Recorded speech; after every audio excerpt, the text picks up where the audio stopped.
Magandang araw sa inyo para sa mga kababayan nating babae at gustong magtrabaho bilang factory worker or meat cutter sa isang meat processing plant dito sa Japan.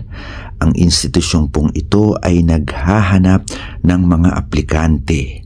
Ang qualifications po ay single and no child with passport, 20 to 30 years old, without eyeglasses, 150 centimeters in height, and willing to study Japanese language. Para sa detalye, hanapin nyo lang ang account na Phil Legacy Lyra sa Facebook at i-PM nyo siya para sa inyong mga katanungan. Ang Philippine Legacy po ay isang Nihongo language school.